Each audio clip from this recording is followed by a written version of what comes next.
November 12, 1970. Hilda Lauber is interviewing for the Oklahoma Living Legends Library, Oklahoma Christian College, Oklahoma City. I am talking with Mr. O.M.Swartz, who is attending the celebration in Enid of the Cherokee outlet. All right, Mr. Schwartz, let's start very beginning of your life in Kansas, was it? Well, I was born in a sod house on the prairies of Kansas more years ago than I'd like to remember. I grew up in a preacher's home and I'm a natural-born preacher's kid.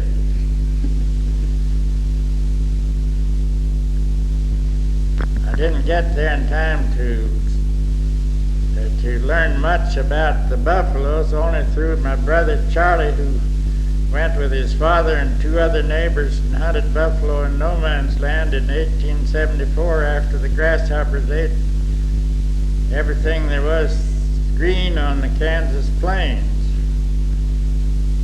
And when they got back, they thought they had food and clothing enough, or food and shelter enough to spend the winter in comfort, and went to bed one night the first week in January under a cloudless sky and a canopy of glittering stars, and were awakened in the night by a polar blizzard that blew the roof off of the sod house. My father said, "What in the world will we do? What in the world will we do?" And my brother said, "Let's scoot for the cave." And they took their things to the cave, but they didn't know that when they dug the cave that was what the purpose that my father found out that he was digging it for when he first week after the grasshoppers ate everything up. Why, he sat around and wondering what in the world he would do to feed his family the rest till he could raise another crop. And he was reading his Bible one morning, and something said to him, dig a cave, dig a cave. And he thought to himself, well, what in the world would I do with a cave? There's not a morsel of food to put in it. And he couldn't sleep that night, and the next morning he got up and thought, well, he didn't have anything else to do, that he might as well get his shovel and his spade or his pick, and he marked out the size of the cave and started digging. And along in the middle of the afternoon, why, such a peace came over him that he couldn't account for what in the world that the digging had helped him to get over his gloom. And some of the farmers come by the next day and asked him what he wanted with a cave. If he's going to build a sod house, why, he wouldn't need a cave. Well, he said it might come handy sometime.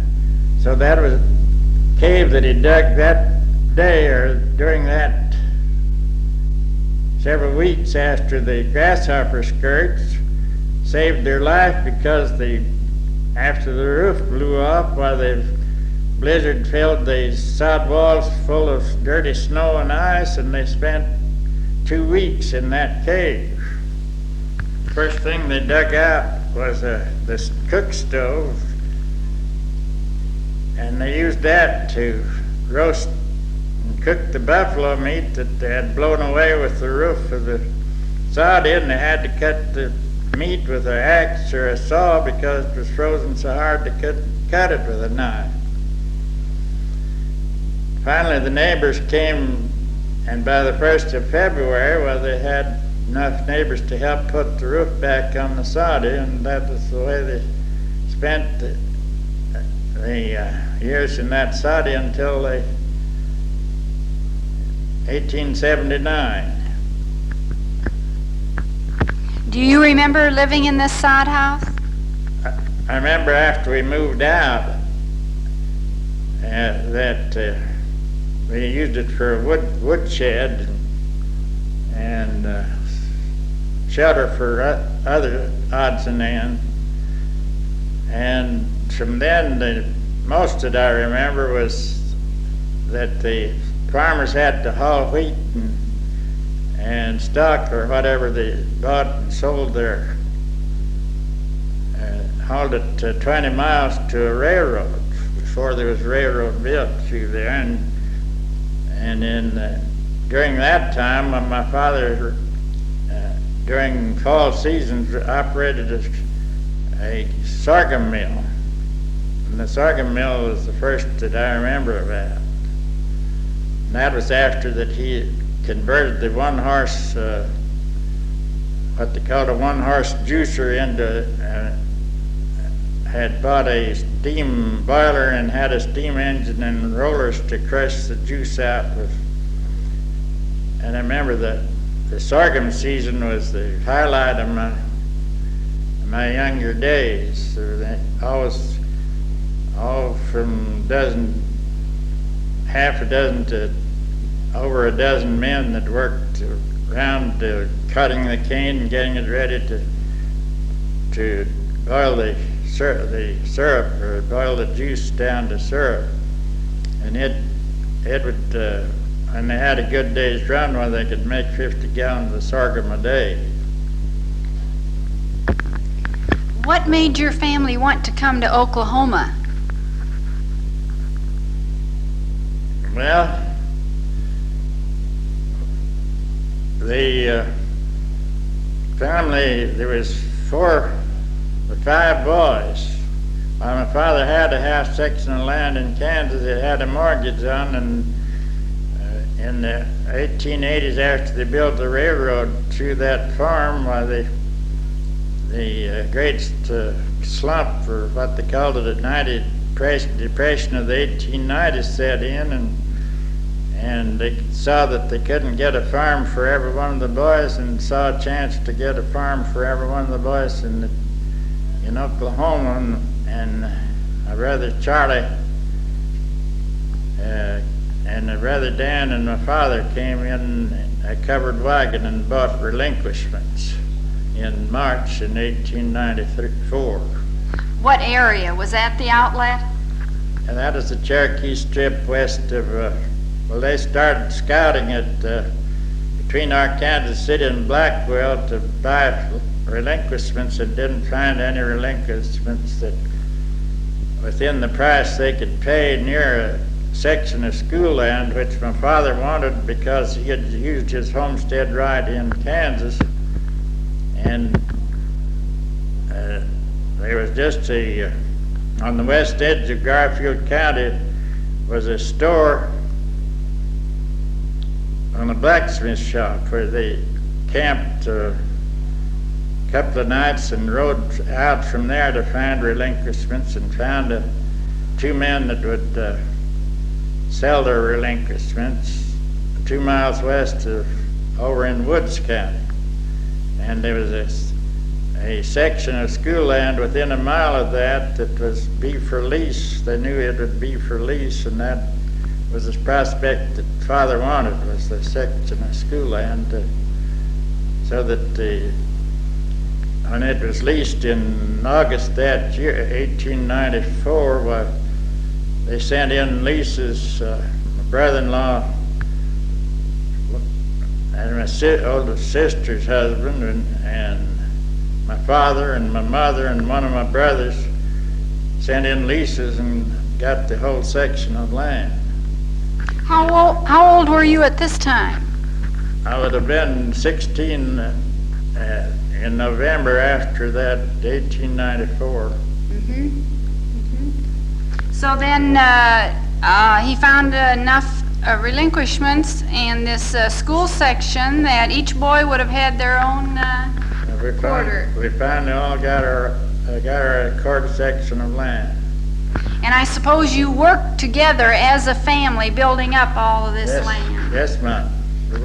That was one thing that we agreed on when they left Kansas, that we'd all work together until each one got a farm.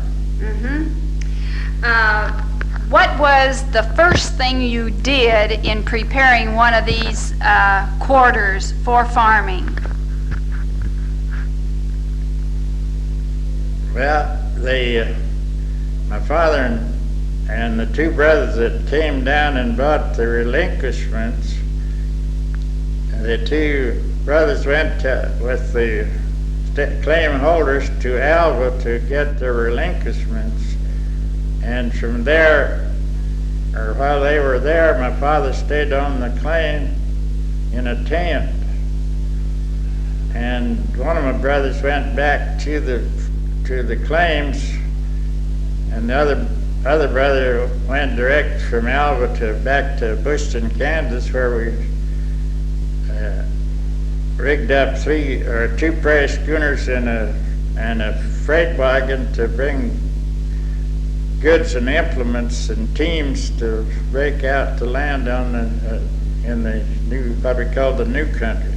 Mm-hmm. And I drove a small bunch of cattle, rode a stallion and drove a small bunch of cattle on that trip. And by the time we got there, my father and brother had built a 16 by 20 foot board shack that we lived in that summer. And while we were breaking out that 320 acres of land, it wasn't all on the same half section. We broke out 100 acres on my brothers, on each of my brothers, and then broke 80 acres out on a joining quarter that we leased for 2 wheat crops. And while we were breaking out that land, one of the claim holders joining it was an old bachelor that didn't have any team, and he came by where we were working on the week that we broke out 80 acres in 6 days.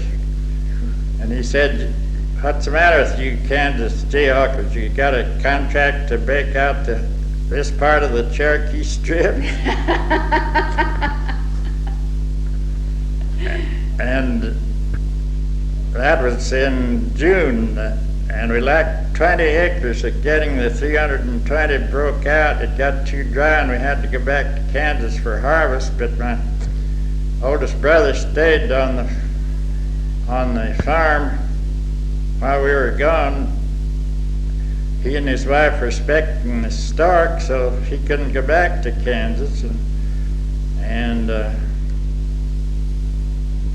my nephew that was born that summer he was born in a sod tent, or in a canvas tent, was the first baby born there in that part of the Cherokee Strip.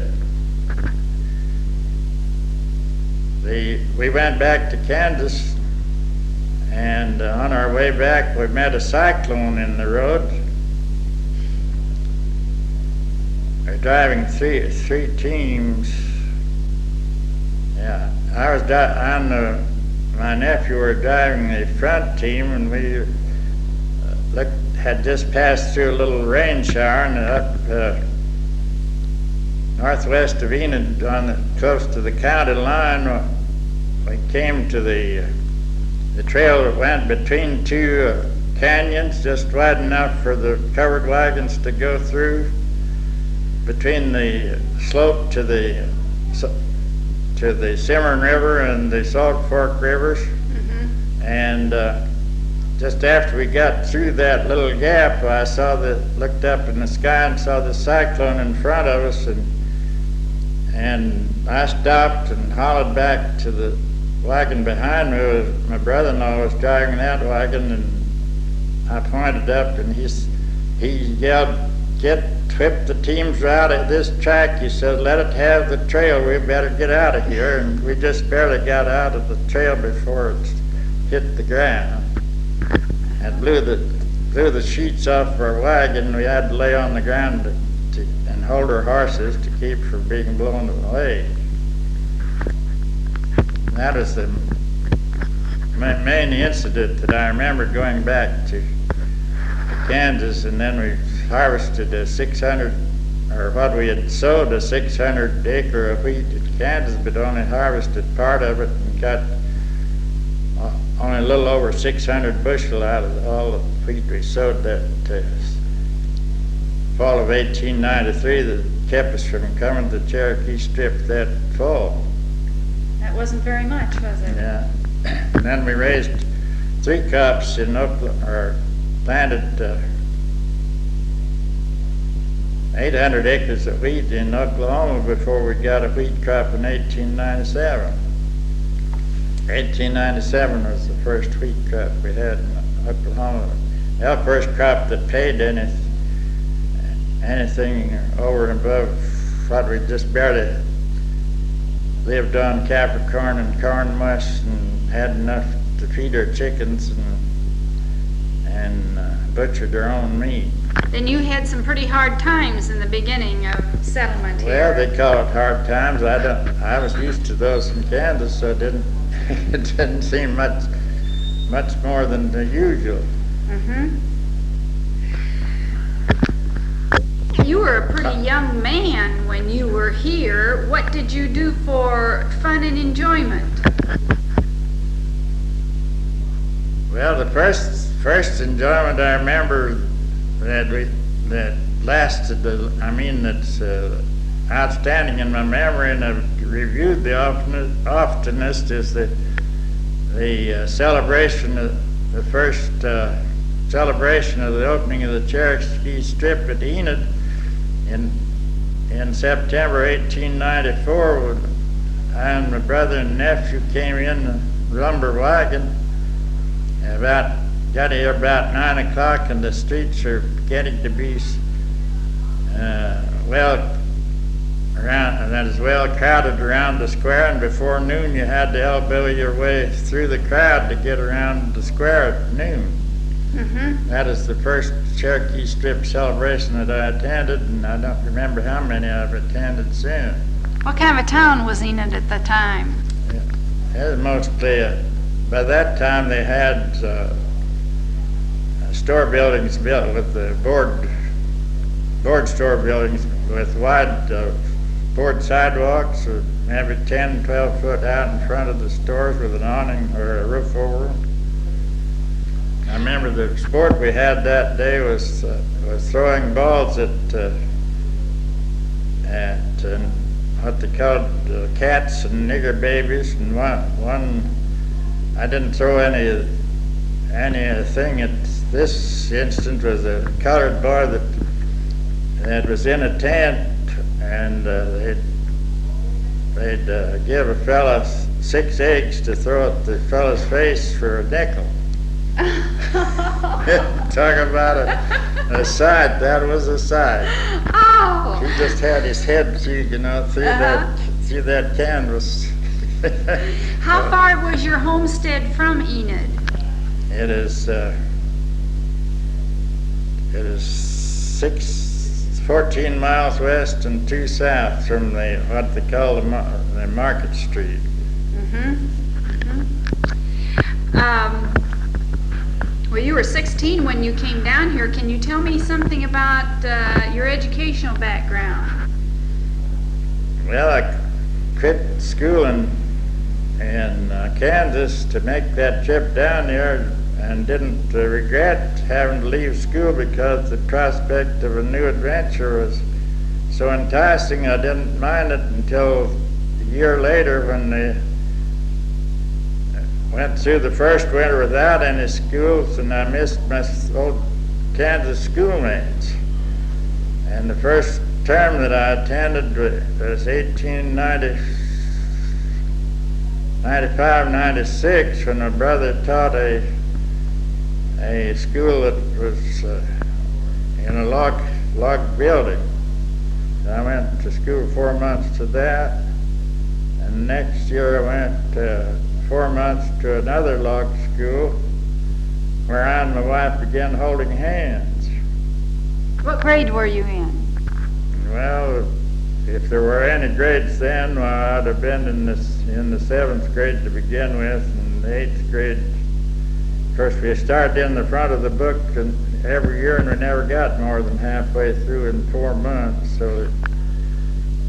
And the third school was a log school that the teacher had taught the same, or in the second log school I went to, I taught that school, and he taught the next year in another log school, and I went 2 years to him, and he helped me prepare to pass the examinations for a teacher's certificate, and I got the third grade teacher's certificate and taught in district, I forget the number of the district, 3 miles south of the home in Garfield County.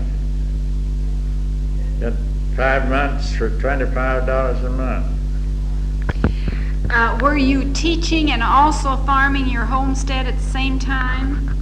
I helped, we had on the school land we had what they called a stock ranch. They had from 50 to 60 head of cattle that attended part of the time, and always did chores before I went to school, and drove 5 miles to the school where I taught. Well, you and your wife were teenage sweethearts in 7th grade. When were you married? Married in 1901. How old were you then? Past 21. Oh, then you knew your wife for quite a while before you were married. Yeah, so we went together quite a while. My wife was past 18. Uh-huh. I might tell you that it was a double wedding. I and my brothers married sisters, and we lived to celebrate our 50th and 60th wedding anniversaries. Oh, how great. How wonderful. Very unusual for 4 people to have 60 wedding anniversaries. Did you have family? We had 5 children, 3 boys and 2 girls. The oldest girl had a nurse. She didn't graduate. She had a course in nursing, and the other 4 graduated from Oklahoma University. Well, that's very great. Were they good helpers on the farm when they were growing up? My oldest boy started in to ride a plow before he could manage the lines. His toes hardly touched the ground. I had farmed wheat that year and had 2 plows, and one was a riding plow. I had a team of 2 mares and a horse that would drive themselves from one end of the field to the other, and I'd followed with a riding plow, and they'd stop at the corner, and I'd turn the corner, and then start back the other way while I followed them with the walking plow. And then next year, when my boy got old enough to sit on the seat, and when they got to the corner, why he said, "Whoa," and they turned the corner themselves. You had pretty smart horses as well as good working sons. My children knew what responsibility was. My oldest girl wanted to help Mother as soon as she could learn to handle her little doll broom, and she wanted to help Mother sweep the floor, and before she wore that broom out, she could sweep the floor clean as Mother could. Well, now, your first home, was it a frame home or was it sod? After we were married, it was a frame home. I in 1894, I helped build 3 sod houses, one for my brother-in-law and one for one of my brothers, and then the one that I lived in with my father and mother, and we lived in that from spring of 1895 to 1890 to 1900. Mm-hmm. Were you ever bothered with insects in your sod house, or snakes, or anything like that? Oh, it had a snake once in a while. Of course, the main pest we had was bed bugs that would carry in the wood, the blackjack, dry blackjack wood had bed bugs under the bark, and you could get them before you get rid of them, and then you'd have them before you could get rid of them the next time.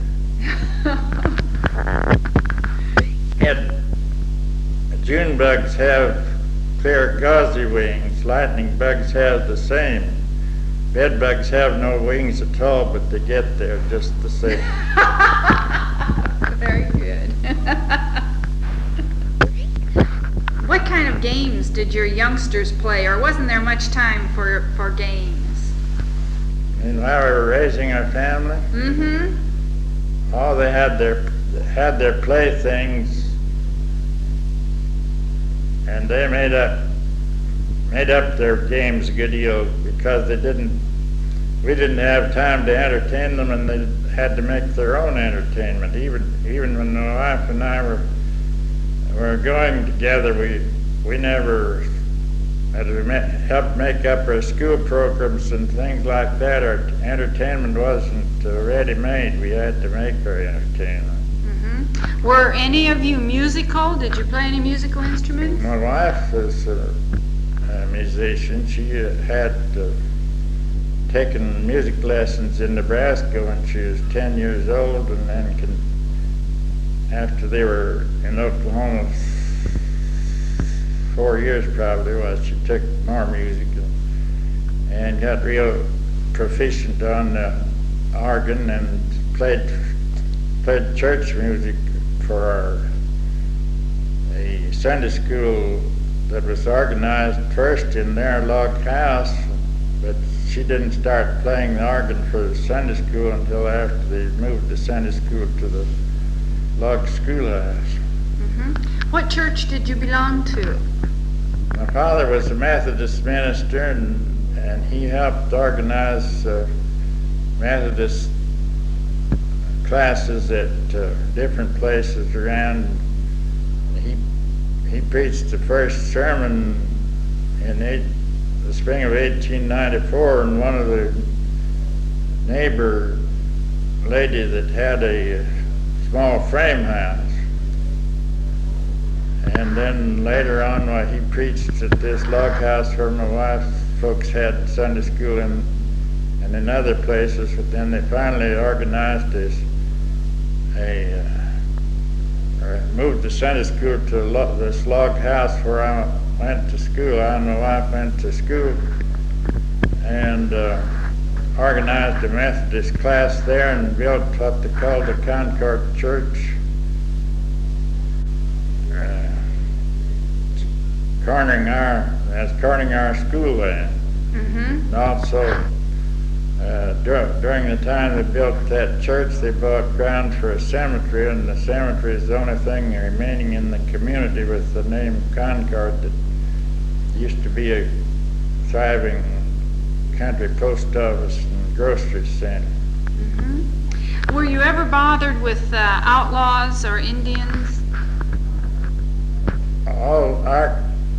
Our country wasn't bothered to. Of course, they talked about the outlaws. Dick Yeager was the most prominent one that they talked about, and he rode through the community where my wife lived. There was a trail that ran from the Cimarron Cross, what they called the Cimarron Crossing, north of Okeen to Enid, and he rode that trail occasionally. And I found out 2 years ago that one of my wife's girl chums said that Dick Yeager came to their house to water his horse one night, and they found out in a day or two later that he had stayed at another neighbor's where the husband had left or was away from home, and the lady stacked all kinds of things against the door between her room and where he slept on the floor in the kitchen. Vouch for that story, but that was the report. But then I have quite a story about Dick Yeager for my pioneers. manuscript. Uh-huh. Can you recall any real humorous events that happened either while you were homesteading with your parents or after you were married and had your own family? Mostly was school pranks of. I didn't go to the school, but I knew the boy that they reported that one morning he got to the schoolhouse early, and it was in the timber country where they had this large sheet iron stove that burned wood, had a lid on top, and there wasn't anybody there, so he got the idea that he's going to crawl in that stove and fool the teacher. So he moved a chair close to the stove and lifted the lift, crawled down in there, and when the teacher come to build the fire, well, he jumped up like a jack in a box and said, "Boo." Of course, you can imagine what happened after that. I think there was a meeting of the Board of Education after that. How long did it take the teacher to recover? Just so. I said in my book report that I have on that, I said it'd certainly be a show to have a moving picture and a sound track of that. What happened after that fellow got out of that stove, all covered with ashes and soot. At the time in one school I went to that we was playing black man in the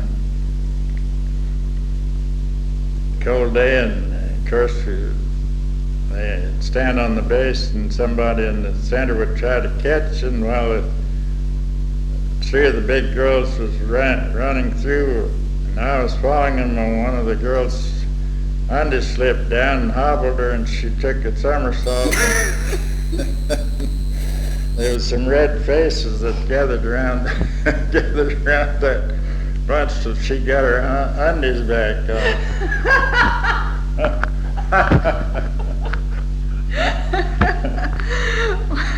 Well, all right. Can you think of any more stories? These are great. Oh, this teacher that I went to 2 terms for, he was his wife taught school where he taught the second year. His wife taught school, and he drove a 2-wheeled cart, and he'd bring his wife to her school, and after he'd do the chores, he'd have to dress for school, but he always wore his overalls to build the fires. And sometimes if he'd wait to sweep out the schoolhouse in the morning while the fire was getting started, so if it was cold, he'd wear his overalls till recess. And on recess, larger children were outside, some of the smaller ones was inside, and he got ready to remove his bib overalls, and just as he got out of the last leg, one of the little primer boys said, "Whoop, pants come off."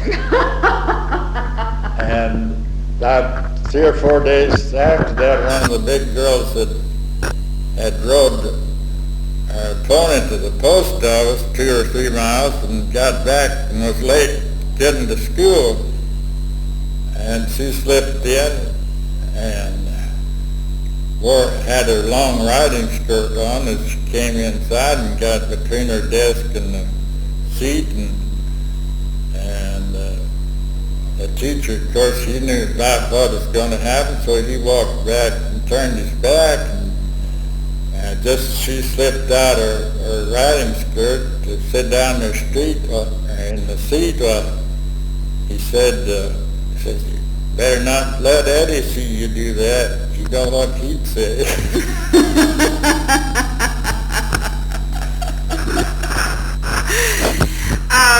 Can you remember of any sicknesses in the area? There may be caused big problems? Well, I wrote a piece for the collection that Edward Everett Dale, historian, collected during the 1930 Depression years, and told about a funeral service, the first funeral service that was held in the community, where the lady had passed away and left the husband with 3 small boys and 2 almost baby girls. And her father and another man built the coffin, just a wood box coffin for the. That was before they had any services, any Sunday school or organized or any preachers. But there was a Baptist minister that had a claim nearby that he conducted the funeral service. Mm-hmm. While my folks still lived in the sod house, or while I was with them living in the sod house, I had what the old homeopath doctor called a intermittent fever. I had weighed about 150 pounds and went down to about 95 pounds. The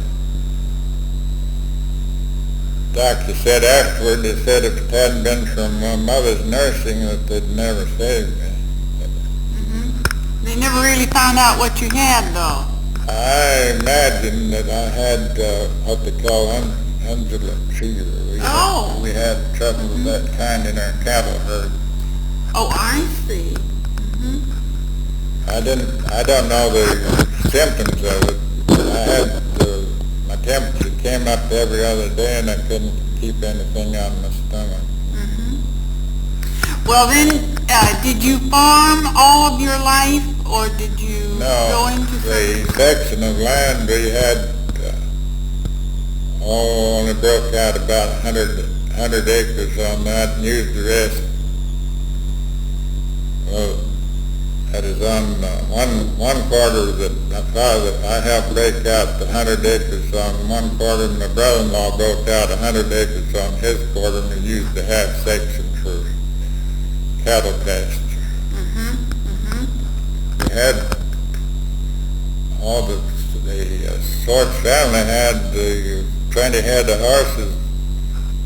That the young horses, we had those on the cattle pasture, along with the 50 and 60 head of cattle. Mm-hmm. One time we sold 20 head of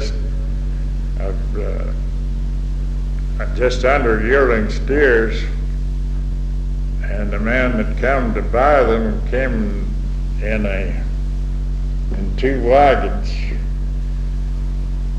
Of course, the calves that followed the cows all summer and missed their food when they were separated, you know, and they hauled them 20 miles, and the next morning there was 2 of those calves back after they'd been hauled on the wagons, came back and found their mothers. I thought that was about as remarkable a thing as I'd known of dogs and cats returning. And mules, I'd known of mules returning, but then mules that walked the distance. And if it's driven the cattle, I could account for it, but after hauling them, and just 9-month-old calves. Uh-huh. When did you retire from farming?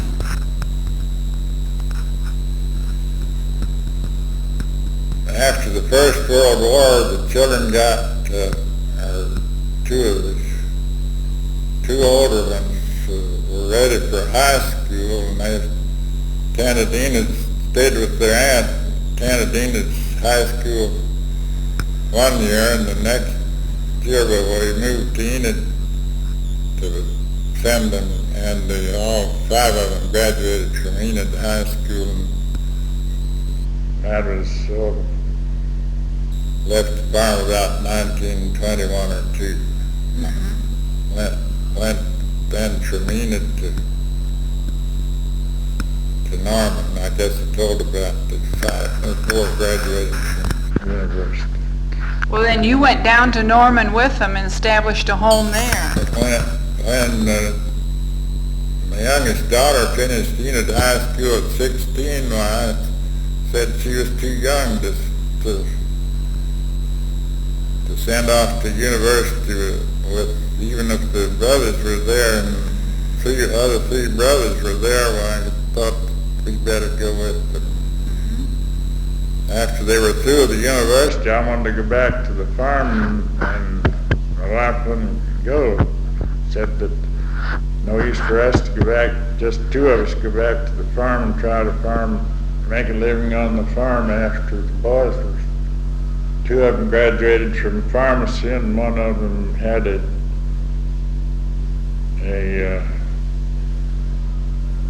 degree in education, was principal of different high schools, and he broke down with TB later on. The other 2 boys are still pharmacists.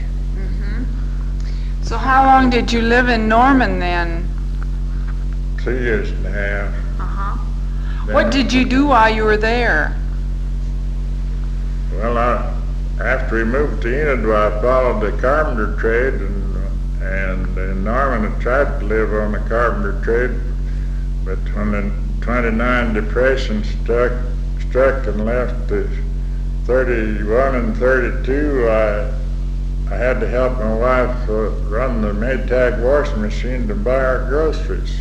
Oh! So I only had carpenter work part-time while I was in Norman, and then during the rest of the Depression, we moved to Enid to Oklahoma City in fall of 33, and I made a living painting wallpaper and repairing porches and roofs and whatever I could get to do. Oh, I see. That's great. And retired after the Second World War. And you're still living in Oklahoma City? Yeah, still in the home that I bought in 1947, 6-room bungalow. Do you live with one of your children?